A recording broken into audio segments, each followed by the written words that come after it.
방송에서 제공하는 투자 정보는 투자 판단에 대한 조언입니다. 방송에서 제공하는 주식의 가치, 가격 상승 및 가격 하락에 대해서는 방송사에서 보장하지 않습니다. 네, 오늘의 주요 헤드라인 소식입니다. 경남제약이 한국거래소의 상장 폐지 결정에 대해 공식적인 유감을 표명했습니다. 이와 함께 상장 유지와 거래 재개 결정이 내려질 수 있도록 최선을 다하겠다고 밝힌 가운데 한국거래소는 다음 달 8일까지 경남제약의 상장 폐지 여부를 최종 결정하겠다는 입장입니다. 은행권 변동금리 주택담보대출의 기준이 되는 코픽스가 소폭 상승했습니다. 11월 신규 취급액 기준 코픽스는 1.96%로 2015년 2월 이후 3년 9개월 만에 가장 높은 수치를 기록한 가운데 은행연합회는 기준금리 인상이 반영된 다음 달에는 오름폭이 확대될 가능성이 크다고 설명했습니다. 에어부산이 기관 투자자를 대상으로 수요 예측을 진행한 결과 공모가가 3,600원으로 확정됐다고 밝혔습니다. 총 공모 금액은 187억 4,520만 원으로 일반 투자자 공모주 청약은 오는 18일부터 19일까지 진행될 가운데 에어부산은 이달 27일 유가증권 시장에 정식 상장됩니다.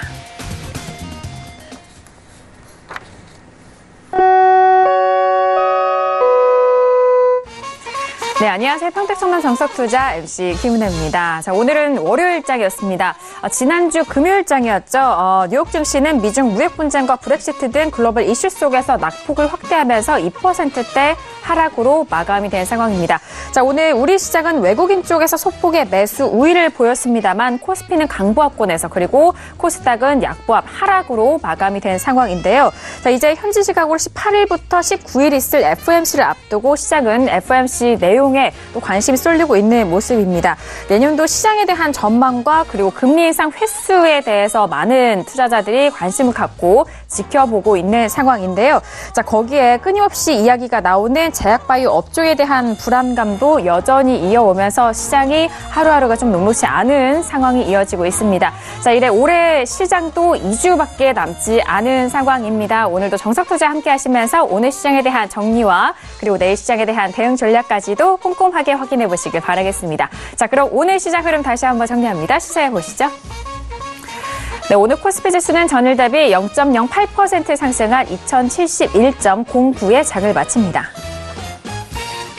수급사 확인합니다. 기관과 외국인의 동반 순매수, 반면 개인 홀로 순매도 이어갑니다. 코스피 시가총액 상위 종목 확인합니다. 지난주 부진한 성적을 보였었던 삼성전자와 SK하이닉스는 오늘장 반등에 성공합니다. 삼성전자는 0.51%의 상승으로 39,150원에 SK하이닉스 역시 강보합권에서 마무리가 되면서 62,200원에 오늘장 마무리가 됐습니다. 코스닥 지수는 전일 대비 0.67% 하락한 661.90의 장을 마칩니다. 수급상 확인하시죠. 외국인 홀로 순매수, 반면 개인과 기관은 동반 순매도 이어갑니다. 코스닥 시가총액 상위 종목 확인합니다. 혼조세로 좀 보이고 있는 상황인데요. 셀트론 헬스케어 등 1% 넘는 상승으로 71,200원에 포스코 캠텍은 2% 넘게 빠지면서 58,700원에 오늘장 마무리가 됐습니다. 네, 월요일장 정석투자 본격적으로 시작해보도록 하겠습니다. 월요일장은요, 학과장 정웅 대표님과 함께 이어가보도록 하겠습니다. 학과장님 어서 오세요. 반갑습니다. 네, 안녕하세요. 네, 반갑습니다. 자, 일단 지난주 금요일장 뉴욕 증시가 참 좋지 않은 흐름 속에서 오늘 우리 시장이 출발이 됐는데 오늘 우리 시장도 참 좋지만은 않았던 것 같습니다. 어떻게 보셨을까요? 네, 오늘은 제 예상보다는 그래도 양호했다 볼 수 있겠고요. 오늘 시황 코너에서는, 좀 다양한 내용을 좀 전달해 드리겠고요. 강의 시간에는, 투자자들이 실수할 수 있는, 그런 잘 모르는 그런 어떤 그 시장의 원리 좀 아주, 제가 핵심을 전달하겠습니다. 그리고, 마지막 코너에서는 아주 의미심장한, 내일장 대응, 그렇게 전달을 해드리겠습니다.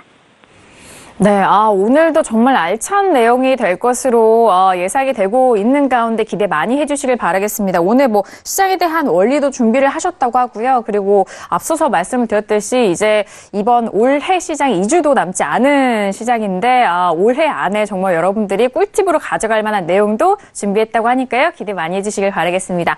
자, 그럼 1교시 본격적으로 들어가 볼까요? 1교시는 시황 분석론이 기다리고 있습니다. 자, 오늘 시황에 대해서 점검도 도와드리고요. 그리고 오늘 시장 안에서 주요로 보셨던 종목들, 관심 종목으로도 또 살펴보실 만한 종목에 대해서도 분석을 도와드리도록 하겠습니다. 자, 오늘 뭐 양시장에 대한 부분은 좀 엇갈렸지만 일단 보합권 쪽에서 마무리가 된 상황인데요. 자, 학 과장님 먼저 오늘 양시장에 대해서 시황 분석 도와주실까요? 네, 오늘 결과를 먼저 설명드리고 그다음에 이제 12월 장의 어떤 특성 그리고 이제 미국 시장이라든가 뭐 트럼프 관련된 또 미중 무역 전쟁 관련된 이런 것들을 좀 복합적으로 전달하겠습니다. 기본의 시간 뭐 항상 알찬 내용을 준비했다는데 저는 항상 알찬 내용을 방송합니다. 다만 이제 농도의 차이가 있을 뿐이고요. 제가 언제 그런 말씀 드린 적 있을 거예요. 기억하실 겁니다. 저는 주식 전문가 2000년도부터 시작했습니다. 근데 남들은 급등주, 대박주 타령할 때 저는 슬로건이 뭐였었냐? 가족과 친구에게 제공하는 투자 정보입니다. 시청자를 저는 제 가족이나 친구처럼 생각해요. 강의 준비 내용도 마찬가지입니다. 언젠가 제 아이들이 성인이 돼서 보더라도 참고가 될 수 있는 그 정도 수준을 준비합니다. 그렇기 때문에 저의 방송 내용은 어디 것도 참고하는 게 없어요. 모방이 없고 베끼는 게 없습니다. 그래서 이 방송에 저는 가치가 있다고 생각합니다. 어쨌든 제 방송을 봐야만 알 수 있는 것들이 있으니까 여러분도 그래서 좋잖아요. 그리고 주식을 몰라도 뭐 최소 40, 많으면 50대 정도 되면 사람 딱 말하는 거 보면 그 사람 느낌이 있지 않습니까? 저 정말 진실하고 정직하게 여태까지 해왔고요. 오늘도 제가 멋지게 정보도 드리고 강의 좀 해드리겠습니다. 왜 이렇게 인사가 길었냐? 기분이 좋아서 그래요. 2018년이 이제 뭐 오늘 뺐으니까 이제 이번 주 4일, 다음 주 크리스마스 빼면 또 4일, 8일밖에 안 남았어요. 거래일수는 8일밖에 안 남았기 때문에 여기서 뭐 큰 변수는 없을 것 같고요. 어쨌든 2018년 한 해 동안 여러분들이 정말 잘 따라오셔서 일단 축하드린다 말씀드리겠고요. 올해 마무리 그리고 내년까지도 제가 잘해드리겠습니다. 왜 이 말을 미리 하느냐? 제가 이제 다음 주에 깜빡 잊고 말을 안 할 수도 있어서 이제 미리 말하는 거고요. 자, 본론에 들어가겠습니다. 코스피는 이제 외국인하고 기관하고 순매수했습니다. 그런데 중소형주들이 하락을 했죠. 중형주, 소형주. 그래서 강보합 마감했어요. 그러니까 겨우 플러스 나왔다는 거죠. 사실 외국인하고 기관하고 순매수 하면은 웬만큼 플러스가 나오거든요. 일반적으로. 플러스 0.5% 정도? 네, 500 정도? 1%까지는 아니더라도. 일반적인데 겨우 플러스 마감했어요. 왜 그러냐? 중소형주들이 많이 하락했다는 얘기예요. 그래서 지수를 깎아먹었고요. 코스닥은 초반에 급락을 해줬죠. 왜 그러냐? 셀트리온 헬스케어가 들어있는 유통업, 그 다음에 이제 다수의 제약 바이오가 들어있는 제약업종이 약해서 그렇거든요. 그랬다가 이제 낙폭을 축소하면서 마감했는데 오늘 하루만 본다 그러면 제가 볼 때는 저는 그나마 다행이다 생각을 합니다. 그나마 잘 버텼다 이렇게 생각하는데요. 일단 차트 잠깐 보시겠습니다. 보시면 어때요? 지금 21선 아래에서 딱 움직이죠? 예, 코스피입니다. 보세요. 이 검은색이 21선인데 금요일에도 그렇고 오늘도 그렇고 플러스가 나오긴 했는데 미미한 수준이죠. 그냥 억지로 버텼다 이렇게 볼 수가 있겠고요. 이번에는 코스닥 보겠습니다. 어때요? 21선하고는 어때요? 확실히 괴리감이 있죠. 21선을 돌파한 적이 없어요. 지난주에도. 굉장히 약하다는 얘기예요. 오늘 그리고 아랫꼬리가 있는 건 뭐냐면 낙폭이 이제 그 축소가 됐다는 건데 코스피하고 한번 비교해 볼까요? 자, 1분봉 보겠습니다. 자, 코스피는 어때요? 대체적으로 본다 그러면 박스권이라고 봐야 돼요. 박스권에서 그냥 찌글찌글 하다가 이제 살짝 아래로 끝났다. 이렇게 볼 수 있겠는데요. 코스닥 잠깐 볼까요? 네. 초반에 박살 났죠. 네, 급락 나왔어요. 여기까지. 그랬다가 어렵게 그냥 이렇게 좀 횡보권 나오다가 막판에 이런 흐름으로 끝났습니다. 코스닥이 왜 이러냐? 심리가 무너져서 그래요. 그리고 코스피 다시 설명드리겠습니다. 시청자 여러분들이 대다수가 지금 궁금하고 한편으로 기대되는 게 산타랠리잖아요. 그거 얘기 제가 해드리겠습니다. 산타랠리가 왜 생기는지 그걸 먼저 알아야 돼요. 여러분 그 윈도우 드레싱이라고 매월 말일에 이렇게 좀 외국계 펀드라든가 우리나라 기관이 작업해서 이제 좀 끌어올리는 거 아시죠? 왜 그러냐? 월말 기준으로 평가 손익을 따지기 때문에 그래요. 그래서 보통 월말, 그 다음에 분기말, 1년에 4개의 분기가 있잖아요. 그 다음에 1년 전체. 그래서 12월에 산타랠리가 나오는 거는 이유는 간단해요. 어떤 특정한 연을 기준으로 했을 때 12월에 끌어올려서 조금이라도 주가를 높이면 어떻게 됩니까?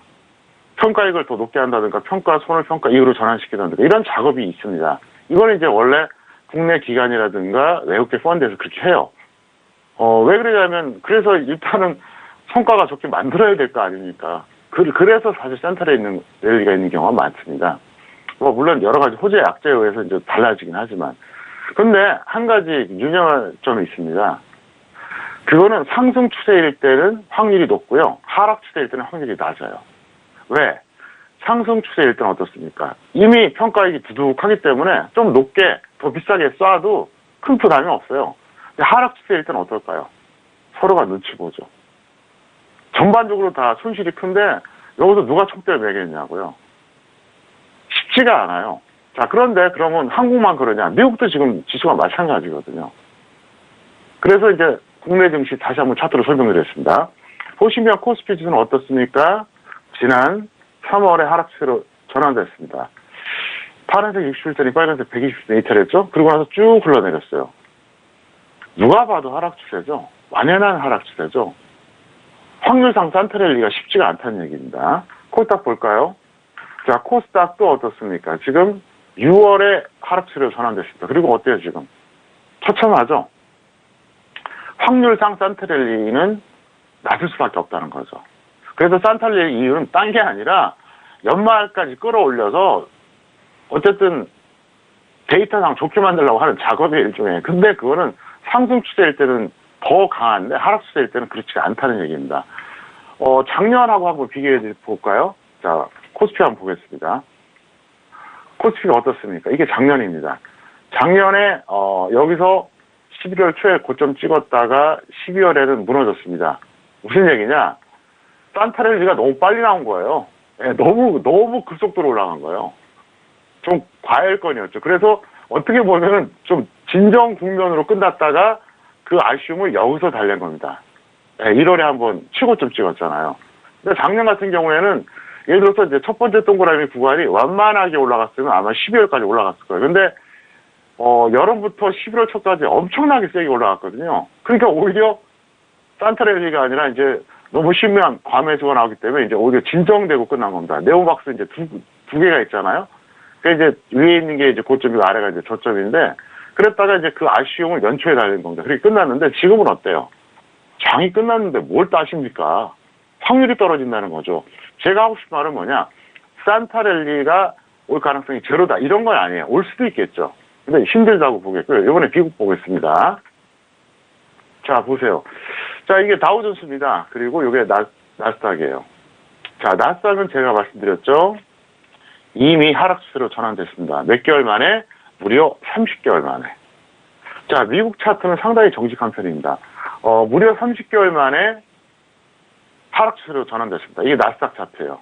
그러니까 지난 2016년 5월에 상승 추세 시작된 이후로 무려 30개월 만에 대반전이 일어난 거죠. 최근 걸 다시 한번 보여드릴까요? 보세요.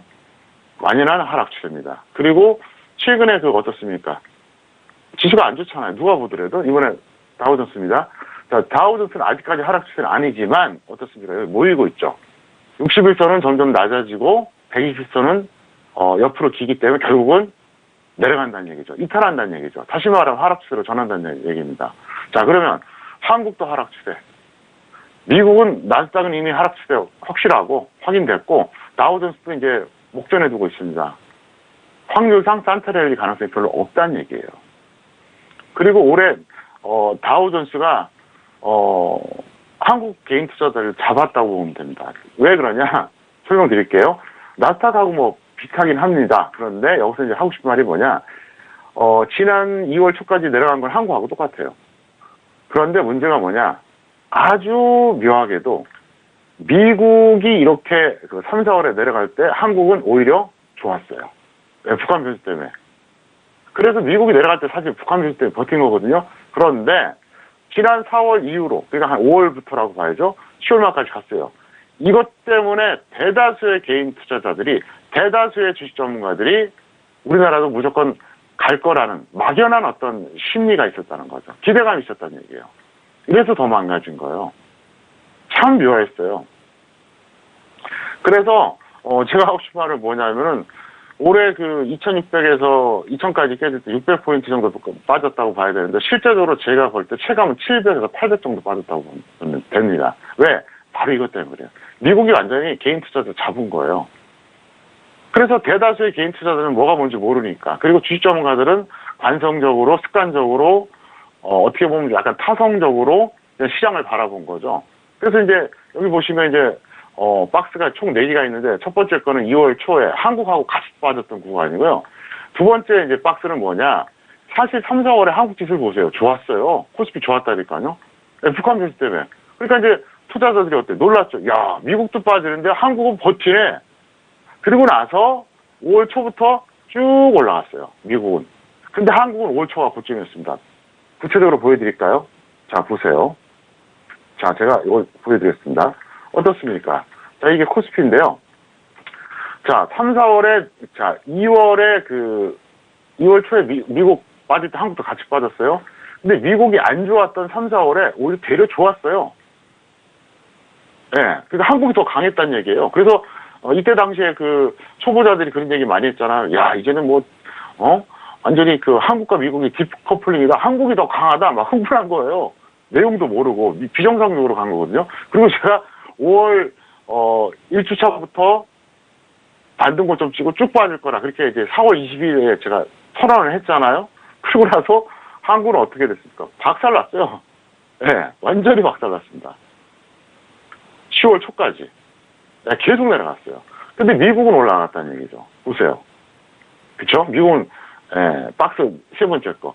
이래서 엄청난 손실이 있었던 겁니다. 자, 그리고 최근에 뭐 트럼프 관련된 거 얘기를 하겠는데요. 뭐 트럼프 관련돼서 뭐 또 어쩌고 저쩌고 또 뭐 미중 무역 전쟁 그러는데 저는 정말 답답해요. 자, 이 구간에서 계속 현재 지수가 내려가고 있습니다. 이게 다우존스예요. 이때 미중 무역 전쟁 악재만 터졌나요? 고대도 나왔잖아요. 근데 계속 내려가잖아요. 또 하나. 자, 이 구간에서는 그 미중 무역 전쟁이 없었냐고요. 있었잖아요. 있었어도 올라갈 주식은 올라가고 올라갈 장세는 올라가요.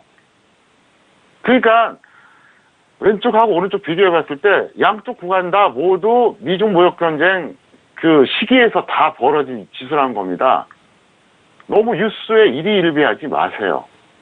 네, 오늘은 시황은 여기까지만 전달하겠습니다. 네, 오늘 월요일장 양시장에 대해서 다시 한번 시황 분석을 도와드렸습니다. 그리고 연말에 다들 또 기대하는 산타 랠리에 대한 설명도 덧붙여 드렸고요. 그리고 또 월말이죠. 월말에도 나타나는 또 윈도우 드레싱에 대한 부분도 다시 한번 설명을 도와드렸으니까요. 참고를 해보시길 바라겠습니다. 자, 그렇다면 월요일장 오늘 시장 안에서 어떤 종목들이 가장 눈에 띄셨는지도 궁금합니다. 학 과장님, 오늘 관심 종목 어떤 종목으로 꼽아주실까요?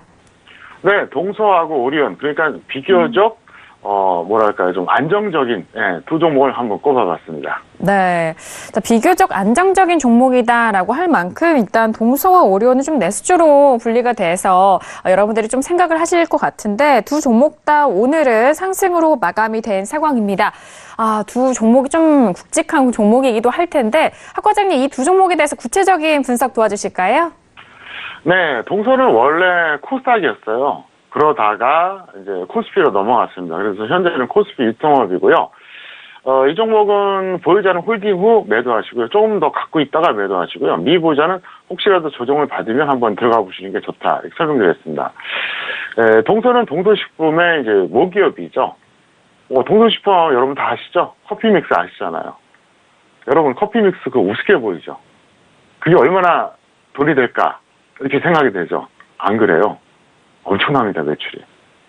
지금은 모르겠는데 불과 한 10년 전에 실제로 그런 일이 있었어요. 제가 뭐 어떤 유통업체라고 얘기는 하긴 그렇고, 이제 예를 들어서 유통업체 납품하는데 예를 들어서 일종의 이제 갑질을 한 거예요. 얼마가 있으면 이거 얼마까지 내려서 납품해 뭐 이런 식으로. 어디라고 제가 말을 안 하잖아요. 근데 딱 동서 쪽에서 그런 거예요. 우리 커피 비스킷 납품 안 해, 딱 그래버린 거예요. 근데 그 순간적으로 납품 안 했던 적이 있어요. 그랬더니 난리가 났대요. 왜?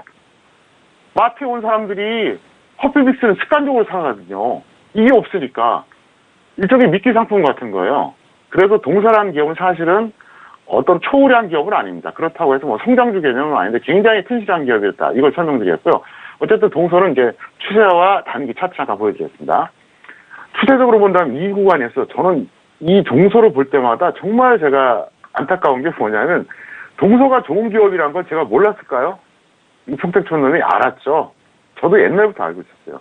그래서 당시에 뭐 한 가격이 2000년, 2001년도 그때만 해도 정말 쌌어요, 이게요. 그 당시에. 얼마였냐? 지금 환산 가격으로 700원대. 상상이 되십니까? 700원대. 그때도 저는 이게 되게 좋은 기업인 걸 알았어요. 근데 사실 인내심이 없으니까 못 기다리잖아요. 결국은 700원대 주식이 45,000원대까지였어요. 무지막지하게 간 거죠. 그래서 정말로 우량한 저평가된 종목은 언젠가 가도 간다는 겁니다. 그래서 한번 이렇게 중장기적으로 쭉 해서 갔다가, 그러니까 왼쪽 구간이 2000년, 2001년 구간이고요. 그 다음에 2015년이 이제 최고점입니다. 그리고 나서 대세하락을 시작했죠. 왜냐하면 너무 고평가돼 있으니까. 그러다가 이렇게 주구장창 떨어지다가 최근에 여기까지 밀렸다 지금 반등 나온 구간인데, 사실 제가 볼 때 요거는 조금 더 가지 않을까. 그래서, 있는 사람들은 조금 더 홀딩하고, 왜? 현재 가격이 사실은 올해 투자한 사람들은 모두가 손실 구간입니다. 왜 그러냐? 보세요, 한번. 올해 이거 매수한 사람들은 뭐 거의 다 손실이라고 봐야 돼요. 왜? 현재 가격보다 더 높잖아요. 그러니까 이거를 굳이, 최근에 단기 매매한 사람 빼고는 뭐, 굳이 던질 필요 없이 조금 기다리시고요. 없는 사람들은 그럼 따라잡는 게 아니에요. 조정 받으면 들어가고 아니면 말아달라 설명드리겠고, 두 번째 오리온입니다. 오리온은 어떻게 하시느냐? 보유자는 매도 감망하시고요. 미보유자는 추격을 반대한다 설명드리는데, 오리온 차트 보겠습니다. 네. 오리온은 사실 이미 올라왔어요. 이미 올라왔기 때문에 여기서 더 이상, 여기서 뭐 홀딩하는 거는 결과를 떠나서 저는 좀 합리적이지 않다고 보고 있고요. 미보유자는 추격을 반대합니다. 다음 이 종목은 정말 희한한 종목이에요. 정말 나홀로 종목입니다. 왜 그러냐? 설명드릴게요. 지수가 10월 하순에 저점을 찍었어요. 10월 하순에 맞죠? 근데 이 종목은 저점이 11월 초였어요. 또 반대로 지수가 11월 말 12월 초에 여기서 고점 찍었거든요. 11월 말 12월 초에. 근데 이 종목은 현재도 가고 있어요. 그러니까 약간 좀 나홀로 종목 캐릭터라고 보시면 돼요. 지수 저점보다 더 느린 저점 시기예요. 그러니까 더 늦게까지 지수가 저점 찍고 올라오는데 계속 빠진 거예요. 반대로 지수가 고점 찍고 내려오는데 또 더 가요. 일종의 나홀로 종목인데 이런 것들은 대신 추세적으로 가기는 그렇게 쉽지가 않습니다. 그래서 어쨌든 오리온은 그렇게 대응해달라 이렇게 설명을 드리겠습니다. 네, 오늘의 관심 종목이었습니다. 두 가지였고요. 동서와 오리온이었습니다. 동서 같은 경우에는 일단 보유자는 홀딩 후에 이후 매도에 대한 전략이고요. 미보유자는 조정 시 가격대 매수 접근하셔라라는 전략입니다.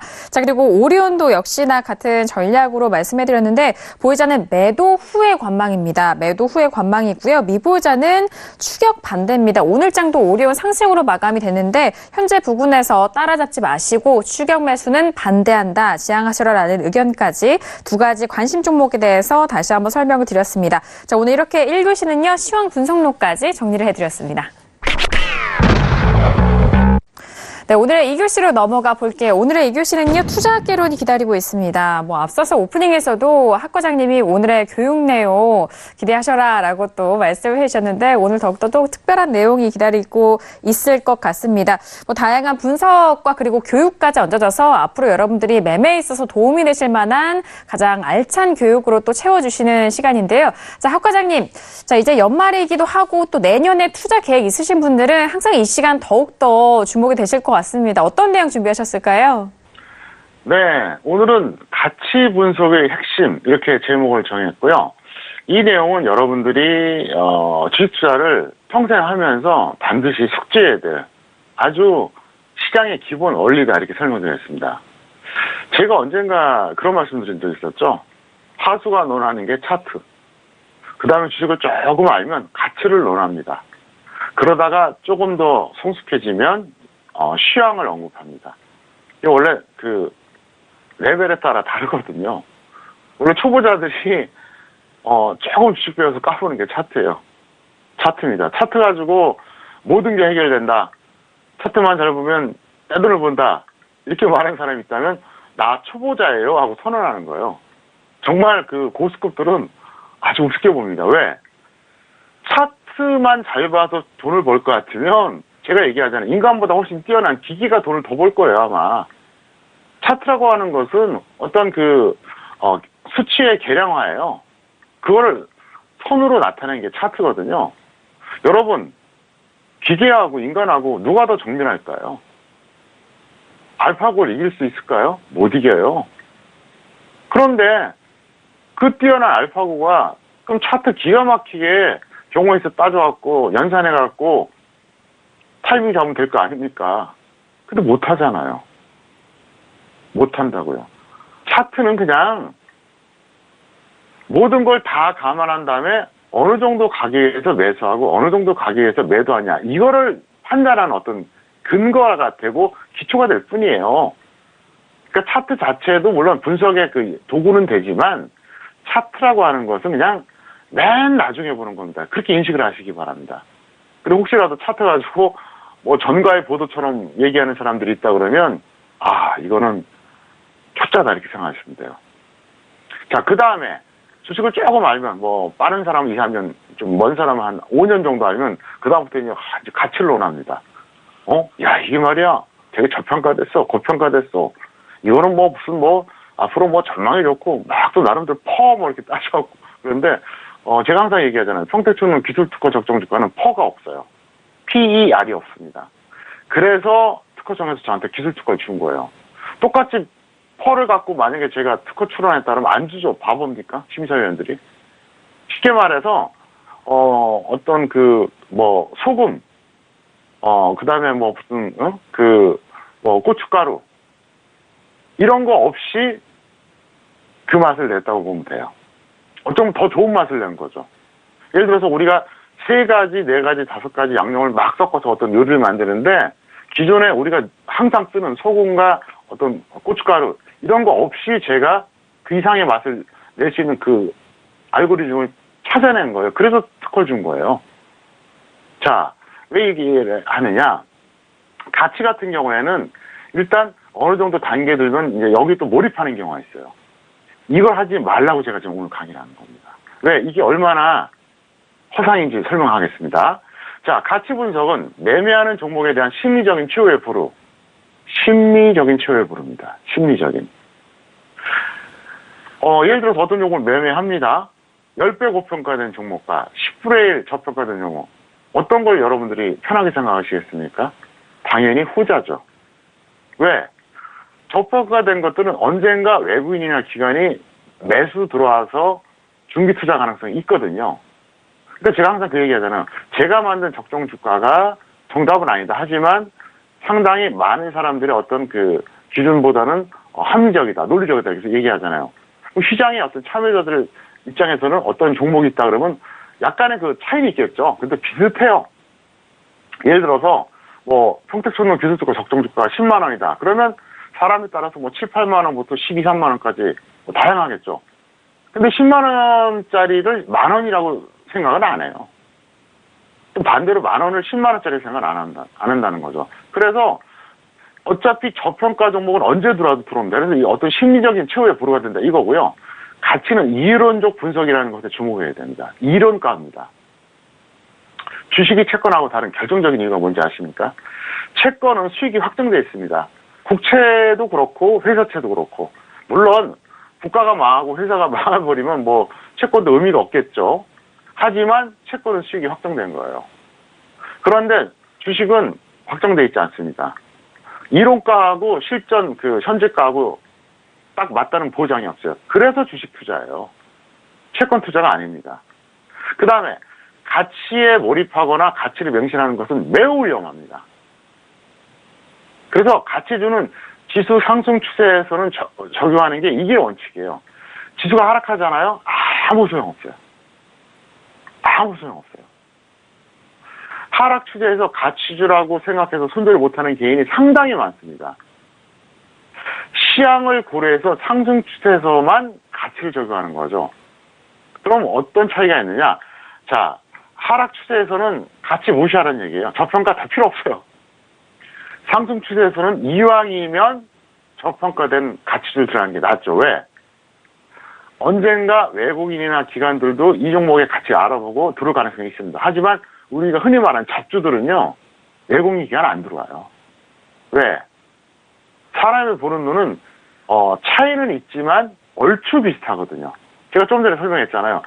평택초는 기술주가 적정주가 10만 원짜리라 그러면 시장 참여자들도 뭐 7만 원에서 13만 원 사이다. 대충 그렇게 보는 게 맞지, 만 원 이렇게 보진 않는다는 거죠. 자, 그러면 가치에 몰입해서 얼마나 이 불상사가 있는지 차트로 설명드리겠습니다. 자, 화면에 있는 종목이 바로 현대중공업이에요. 2007년 11월에 50만 원이 넘어갔습니다. 약 5만 원 근처까지 갔어요. 어쨌든 50만 원이 확실히 넘었어요. 정확하게 11개월 만에, 11개월, 1년도 안 됐어요. 10만 원 초반까지 떨어졌습니다. 5분의 1 토막. 가치 투자론자들이 주장하는 가치는 곧 주가다. 이거 어떻게 설명할 거예요? 어떻게 기업의 가치가 11개월 만에 5분의 1 토막이 나냐고요? 가치와 주가가 연동한다면 말이 안 되잖아요. 이때 왜 그랬었냐? 글로벌 금융위기가 왔었잖아요. 지수가 폭락하니까 여지없이 박살나는 거예요. 아시겠어요? 자, 그 다음에 한 2년, 한 6개월 정도 지났을 때 다시 또 50만 원 넘어갔어요. 이것도 마찬가지예요. 이건 뭐냐? 시장이 좋았기 때문에 올라간 거예요. 왜? 그 당시에 2017년도에 역사상 최고가 갱신하기 전에 고점 2011년이었거든요. 그러니까 이 동그라미 3개가 있는데 처음에 50만 원 넘어간 다음에 11개월 만에 어떻게 됐다? 5분의 1 토막. 다시 한 2년 반 만에 또 5배. 이게 말이 되냐고요. 어떻게 기업 가치가 이렇게 쉽게 움직이겠냐고. 무슨 얘기냐? 시향이 우선이라는 얘기예요. 시향이 우선이에요. 그래서 가끔가다 그런 분들이 있어요. 이 종목은 굉장히 좋은 종목이라서 뭐 무슨 저축 주식이다. 뭐 10년을 베팅해라, 20년 베팅해라. 이거는 현실적으로 맞지가 않아요.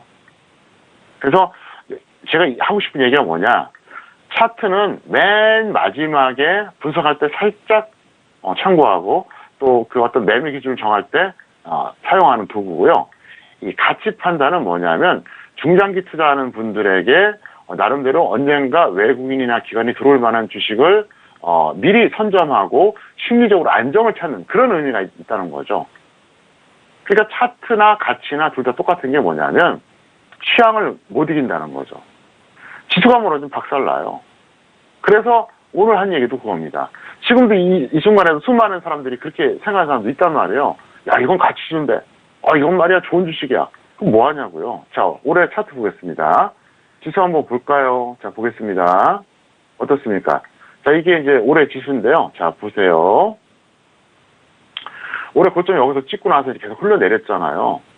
잘 아시죠? 절대 다수의 종목들이 흘러내렸어요. 자, 그럼 흘러내렸던 종목들이 다 고평가됐나요? 실적이 다 나쁘던가요? 그 실적 좋다고 하는 삼성전자, SK 하이닉스도 흘러내렸는데 무슨 얘기냐? 시황이 첫 번째라는 거예요. 시황. 주식 투자의 80%는 시황입니다. 추세 시황 잘 보고 단기 시황 보고 장중에 고점 저점 파악하고 이것만 해결하면 혐오율 파생 다 해결됩니다. 제가 그걸 보여드리고 있잖아요. 실전에서. 계속 해드리고 있잖아요. 지금. 지난 12월 3일 같은 경우에도 솔직히 말해서 개인 투자자 절대 다수가 엄청나게 기대를 했을 겁니다. 왜? 너무 좋았으니까. 해외 증시 폭등하고 있죠. 외국인 기관 순매수 했었죠. 거기다가 이제 반등 저점에서 그러니까 10월 최저가에서 계속해서 이제 어떤 고가 갱신하는 타이밍이 있잖아요. 근데 제가 뭐라 그랬습니까? 비정상의 임계점이다. 딱 끊어버렸잖아요. 그 말 한마디에 여러 명 살려준 거예요. 그리고 제가 그때 얘기했잖아요. 어쩌면 금년에 마지막으로 빠져나올 기회다. 이렇게까지 얘기했었잖아요.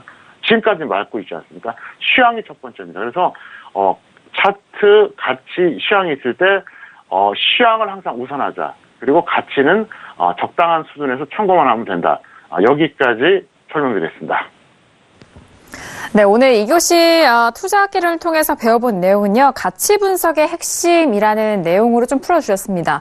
많은 분들이 주식 투자에 있어서 가치주의다, 성장주의다, 다양한 이름들을 붙이는데요. 일단 주식에 있어서 앞으로 있을 가치에 대한 분석과 투자는 어떻게 해야 되는지, 또 어떻게 정의가 되어야 되는지 다시 한번 확인을 해볼 수 있었던 시간이고요. 이 채권 투자를 좀 비교로 말씀해 주시니까 이 가치에 대한 개념이 확실하게 좀 잡히는 것 같습니다. 채권 같은 경우에는 채권 수익률과 그리고 채권 금리에 대한 부분이 이미 또 산정이 되어 있는 부분이기 때문에 둘 사이에 이런 차이점을 또 알려주시면서 설명해 주시니까 아주 또 와닿는 강의였던 것 같습니다. 자, 2교시 투자학기를 통해서 가치 분석의 핵심 내용을 다시 한번 좀 살펴봤고요. 자, 이어서 선생님 질문 있을 시간으로 넘어가 보도록 하겠습니다. 오늘도 다양한 질문들 많이들 또 올려주셨습니다. 첫 번째 질문부터 확인해 볼게요. 자, 오늘 첫 번째 질문은요, 끝자리 3595님의 질문입니다. 제이준 코스메틱을 매수가 12,800원에 비중은 20%입니다. 라고 질문 주셨는데요. 자, 제이준 코스메틱 오늘장의 종가 확인합니다. 오늘은 0.88% 하락한 11,300원에 장을 마감했습니다. 자, 지금 제이준 코스메틱 같은 경우에는 손실을 보고 계신 상황인데요. 학 과장님 어떻게 보실까요? 네, 시약점입니다. 왜 그러냐면 다소 늦은 매수 가격대로 판단되고요. 본전 또는 마이너스 15% 매도 후에 관망하시기 바랍니다. 차트 보시겠습니다. 이분이 여기서 하신 거예요. 이건 아니죠. 지금 이 지수가 상승 추세라 그러면 저 동그라미 둘 중에 하나에서 매수하고 10% 빌리면 추가하면 돼요. 지수가 하락 추세고 언제 반등 고점 찍고 내려갈지 모르는데 매수했다. 아니란 겁니다. 그래서 시약점 드리겠습니다. 네, 제이준 코스메틱 같은 경우에는 C약점으로 확인이 됐습니다. 본전 또는 손절 마이너스 15% 매도 후에 관망에 대한 의견 다시 한번 확인해 보시길 바랄게요. 자, 이어서 다음 질문도 확인해 볼까요? 다음 질문은요, 끝자리 8646님의 질문입니다. 신풍제약을 매수하셨고 매수가가 7,050원이 비중은 50% 질문 주셨습니다. 자, 오늘장의 신풍제약은요, 4% 가까이 빠지면서 6,180원에 마감이 됐습니다. 최근에 좀 제약주들이 좀 좋지 않은 모습을 보여주고 있는데 학 과장님 어떻게 보실까요? 네, 예측 매수까지는 인정을 하는데 손절을 안 했다는 거죠. 그래서 손절 마이너스 10 또는 마이너스 20에서 매도를 관망하시기 바라겠고요. 어쨌든 지금 장세에서는 함부로 예측 매매하면 안 되고요. 특히 개별주 이런 것들은 여러분들이 주의하시길 바랍니다. 네, 신풍제약 같은 경우에는 D학점으로 확인이 됐습니다. 손절은 마이너스 10% 또는 마이너스 20% 먼저 오는 가격대 정리 후에 관망 의견 참고해 보시길 바랄게요. 자, 이어서 다음 질문도 확인해 볼까요? 다음 질문은 끝자리 7918님의 질문입니다. 에어테크 솔루션의 매수가 7,830원의 비중 30% 질문입니다. 자, 오늘장의 에어테크 솔루션은요, 1.48% 빠지면서 7,310원에 마감이 됐습니다. 역시나 손실을 보고 계신 상황인데 학 과장님 어떻게 보실까요? 네, 시약점입니다. 왜 그러냐면 늦은 매수와 손절 비실행 이게 문제예요. 항상 반복적으로 말씀드리지만 결국 문제가 뭐냐, 추격 매수하고 물론 추격 매수보다 약간 좀 낮은 경우도 있는데 늦게 매수한다는 거죠. 늦게 매수한다는 얘기예요. 그리고 손절 안 해요. 이거는 모든 투자자의 공통인데 어쨌든 본전 또는 손절 마이너스 10%에 매도해달라 이렇게 설명드리겠습니다. 네, 에어테크 솔루션 같은 경우 본전 또는 손절 마이너스 10% 매도 이후에 관망에 대한 의견 그리고 C약점까지 확인됐습니다. 자, 이어서 다음 질문도 확인해 볼게요. 끝자리 9969님이고요. 바이오 솔루션의 매수가 38,950원의 비중은 80% 꽤 실으셨어요. 자, 오늘장의 바이오 솔루션은요, 3.59% 빠지면서 36,300원에 마감이 됐습니다. 자, 학 과장님 바이오 솔루션은 어떻게 보실까요? 네, 시약점입니다. 왜 그러냐면, 일단 매수가가 좀 약간 늦었어요. 그러니까 올라온 다음에 이제 일종의 확인 매수 들어갔는데, 이건 아니고요. 고평가되어 있습니다.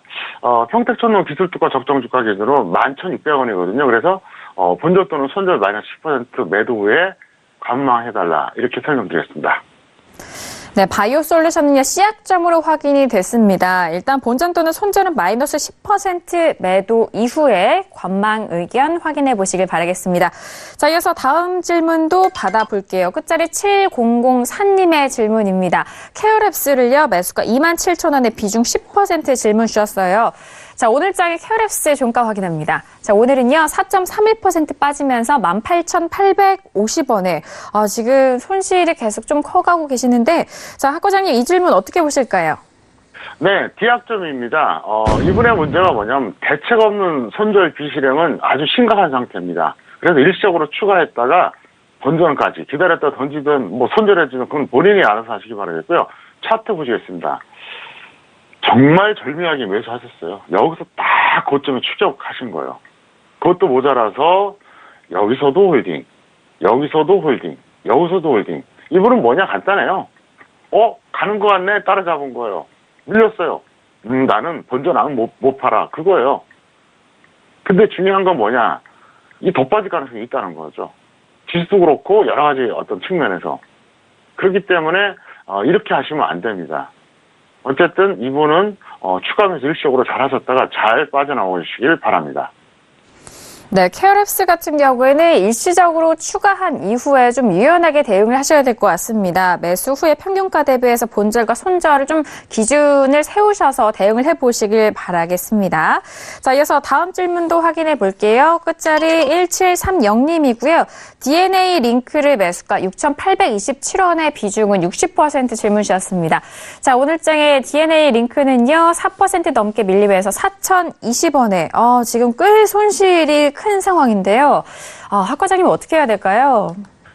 네, F학점입니다. 왜 그러냐? 최악의 매수 가격대와 홀딩이 전략. 그러니까 무작정 홀딩하는 거예요. 홀딩하는 분들의 마인드는 간단해요. 나는 손해보고 못 팔아 이겁니다. 투자는 위험을 감수하지만 큰 수익을 추구하는 게 투자예요. 나는 절대로 손해볼 수 없다. 그럼 투자하지 마세요. 그러면 채권하던가 채권도 불안하면 예금에 그냥 맡기시면 돼요. 마인드가 없는 거죠. 손절할 때는 해야죠. 차트 보시겠습니다. 여기서 하신 거예요. 딱 추격 매수 하신 거죠. 누가 보더라도 추격 매수예요. 그리고 그 다음에 계속 홀딩이에요. 대책이 없는 거 이렇게 하시면 안 돼요. 이런 분들은 특성이 뭐냐. 장 좋을 때는 그럴듯해요. 올라가지고 그러면 내가 실력이 좋은 거야? 이렇게 착각을 해요. 장 빠지면 그대로 미쳐있나 드러납니다. 제가 지난 봄에 그랬잖아요. 여러분, 이게 여름, 가을에 한번 보세요. 테마주 수익 났다고, 북한 테마주 좋다고 잡았던 사람들 어떻게 되나 보시라고 그랬잖아요. 지금 어떻게 됐습니까?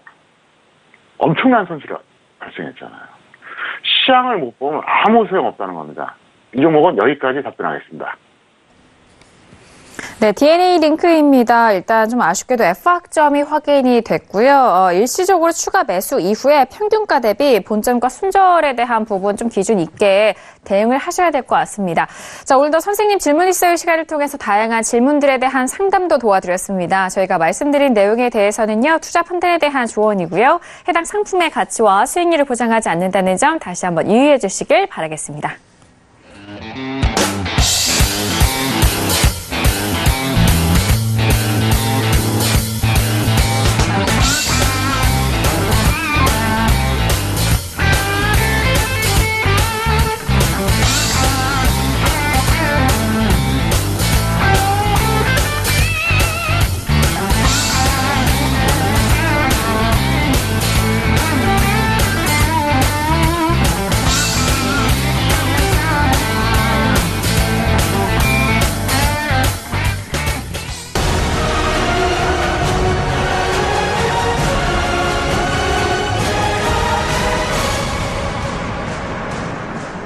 네, 글로벌 시황센터 박나경입니다. 월요일장입니다. 주말 동안 트럼프 대통령 트위터에는 어떤 내용들이 올라왔는지 가장 먼저 살펴봐야 할 것 같은데요. 네, 첫 번째 내용입니다. 중국의 자국 경제에 대한 우려감을 나타냈다라고 말하면서 바로 무역전쟁 때문이다라는 부분도 트위터에 적었습니다. 네, 그러면서 관세도 중단을 했다라는 이야기 했는데요. 미국은 너무나 잘하고 있고 중국과의 합의는 이뤄질 수 있으면 상당히 그리고 곧 이뤄질 것이다 라고 언급을 했습니다. 네, 화웨이 CFO 사건에도 불구하고 이렇게 경제 둔화가 예상되는 만큼 중국과의 합의는 곧 이뤄질 것이다 라고 안심시키는 발언 내놨습니다. 네, 그리고 두 번째 내용 좀 함께 보도록 하겠습니다. 네, 민주당과의 이 국경 장벽 예산안을 놓고 계속해서 혼란이 이어지고 있습니다. 오바마 정부 때 지금보다 국경지대 불법 이민자에 대한 처우는 더 나빴고 또 미성년자 불법 이민자를 보호와 격리하지 않으면 더 많은 이들이 몰려올 것이다라고 이야기를 하고 있습니다. 마약 판매상들이 어린이를 이용하고 있다라고 이 본인의 가혹한 행동이 아님을 다시 한번 언급을 했는데요. 사실 스티븐 밀러 미국 백악관 선임 고문은요. 필요하다면 셧다운도 감행하겠다라고 언급을 하고 있습니다. 장벽 건설이 꼭 필요하다라고 계속해서 이야기하고 있는데요. 사실 트럼프 대통령이 2016년 대선 공약이었습니다. 네, 그런 만큼 이 부분을 더욱더 강조하고 있고요. 한편 이 50억 달러를 예산안에 포함해달라라고 계속해서 마찰을 빚고 있는데 예산안 처리 시한은 21일입니다. 처리가 무산되면 22일 0시부터 국방, 외교, 사법 등 핵심적이고 긴급한 정부활동 모든 것들이 업무를 멈춥니다. 그렇기 때문에 앞으로의 추이가 더욱더 주목되고 있고요. 불과 며칠 남지 않은 시점이기 때문에 더욱더 시장은 조마조마 지켜보고 있는 상황입니다. 네, 이어서 다음 트위터입니다. 이제 북한과의 문제를 언급했습니다. 많은 사람들이 북한과의 이런 회담이 어떻게 진행되고 있는지 나에게 묻는다라고 말했는데요. 그러면서 서두를 것이 없다라고 언급을 했습니다. 네, 북한은요, 엄청난 경제적인 성공을 거둘 수 있는 잠재력이 충분히 있다라고 말하면서 나는 그것을 잘 활용할 계획이다. 라고 함께 언급을 했습니다. 우리는 잘하고 있다라면서 이 북한과의 문제에 대해서도 국민들과 또 여러 세계 나라의 각국을 안심시키는 트위터 내놓고 있고요. 기존의 비핵화의 입장을 다시 한번 강조하면서 김정은 위원장을 좀 더 압박하기 위한 것으로 보인다라는 분석 나오고 있습니다. 네, 한편 이제 중국 증시 마감 상황 늘 말씀을 드리고 있는데요. 내년도에 이 경제 정책 방향을 결정한 이번 주에 열리죠. 이 중앙경제공작회의를 앞두고 혼조세로 마감했다는 소식입니다. China Blue Chips and Down, Shanghai up as investors await government meeting. 지금 말씀드린 government meeting이 말씀드린 이 내용이고요. 또 연준이 지금 FOMC를 12월 이제 곧 시작을 합니다. 이 부분 때문에 다소 좀 조심스러운 모습이다라는 분석이고요. 상하이 종합지수 0.16% 상승해서 2,579.97에 마쳤고 또 선전 종합지수도 0.31% 떨어진 1,323.31에 마감을 했습니다. 네, 경제지표 둔화에 따른 이런 경제 우려도 나오고 있지만 지금 말씀드린 부양책에 대한 기대감도 큰 상황이고요. 또 시진핑 국가주석이 개혁개방 40주년을 기념해서 연설을 할 예정입니다. 이 부분에 대한 관심도 모아지고 있고요. 네, 그리고 홍콩 증시 역시 오늘 약보합세로 마감했다는 소식 전달드리도록 하겠습니다. Hong Kong shares end flat ahead of key policy events in China and the United States 라고 볼 수 있고요. 네, 그리고 마지막으로 짧게 말씀을 드리겠습니다. 영국 메이 총리가 2차 국민투표는 정계를 돌이킬 수 없는 혼란에 빠뜨리고 또 국민들과의 신의를 저버리는 일이다라면서 강하게 비판을 하고 나섰습니다. 토니 블레어 전 총리도 2차 브렉시트 국민투표가 불가피할 것이다라는 언급을 내놓고 있는데요. 사실 지금 EU와 이 브렉시트 합의안이 이렇게 부결 가능성이 의회에서 높아진 지금 가능성도 커지고 있습니다. 또 영국이 브렉시트 통보를 일방적으로 철회할 수 있다라는 유럽 사법재판소의 판결까지 나오면서 실질적인 이런 2차 국민 투표가 이루어지는 것이 아니냐라는 가능성도 커지고 있는데요. 앞으로 이제 메이 총리의 난항이 계속 예상되고 있습니다. 어떤 식으로 해결이 될지 내년 3월도 얼마 남지 않았는데요. 이 부분에 대한 관심 더욱더 모아지고 있다는 소식까지 마지막으로 전달드리도록 하겠습니다. 네, 글로벌 시황센터 박나경이었습니다. 네, 해외 시장 쪽에서는 여전히 다양한 이슈가 나오고 있습니다. 또 내일부터는 또 FOMC가 예정이 되어 있는 상황인데요. 내일장 전망 학과장 정우희 대표님과 함께 이야기해 보도록 하겠습니다. 자, 학과장님, 화요일장 어떻게 전망하실까요? 한국도 그렇고 미국도 그렇고 뉴스를 보면 왜 이렇게 나쁜 것만 있나 이렇게 생각하잖아요. 제가 간단하게 원리를 알려드릴게요. 주시장이 선반영된다는 거는 다 알고 계시죠. 무슨 얘기냐? 주식의 등락 요소가 앞으로 네거티브적인, 그러니까 부정적인 요소가 많기 때문에 고점 찍고 내려오는 거예요. 그리고 나서 뒤에 터지는 거예요. 아시겠어요? 그러니까 지수가 고점 찍고 하락 추세가 이제 시작이 됐고 계속 진행되잖아요. 좋은 뉴스가 나올 수가 없어요. 그럼 모든 것들이 같이 어우러지면서 지수가 결정되는 겁니다. 그래서 지수 하락 추세일 때는 좋은 뉴스가 안 나옵니다. 반대로 주식가 상승 추세일 때는 계속 좋은 뉴스가 생산되잖아요. 왜냐? 그런 거 다 감안해서 미리 시장에서 알고 주식이 먼저 움직이는 겁니다. 그 원리를 아셔야 된다는 얘기예요. 내일장 종은 간단합니다. 미국 증시가 이제 중심이 되겠죠? 미국하고 이제 그 중국인데 결국 해외 증시죠? 해외 증시가 만약에 하락을 하면 한국은 급락이 가능하고요. 반등해봐야 혼조세다. 무슨 얘기냐? 산타랠리 없다는 얘기입니다. 그래서 크게 기대하지 말고 올해 잘 마무리하고 어떤 투자자들이 그러더라고요. 저한테 이천선이 올해 안에 깨질까요? 이렇게 물어보더라고요. 그래서 제가 그렇게 얘기했죠. 그럴 수도 있다 이렇게 얘기를 했습니다. 잘 참고하시길 바랍니다. 네, 일단 해외 증시 하락하면 급락에 대한 가능성과 그리고 반등하면 또 혼조세에 대한 지속 여부를 다시 한번 좀 짚어드렸으니까요. 내일장 전망 다시 한번 잘 참고해 보시길 바라겠습니다. 오늘 월요일 저녁은 학과장 정우 대표님과 함께 했는데요. 함께 해주신 대표님과는 여기서 인사 나누도록 하겠습니다. 학과장님 오늘 말씀도 감사합니다. 네, 감사합니다. 네, 오늘도 정석투자를 통해서 다양한 소식들과 전략들 함께 도와드렸습니다. 말씀드린 내용에 대해서는요, 투자 판단에 대한 조언이고요. 해당 상품의 가치와 수익률을 보장하지 않는다는 점 다시 한번 유의해 주시길 바라겠습니다. 오늘 저희가 준비한 소식과 내용은 여기까지고요. 저희는 내일 이 시간 학과장 정우 대표님과 함께 다시 돌아오도록 하겠습니다. 감사합니다.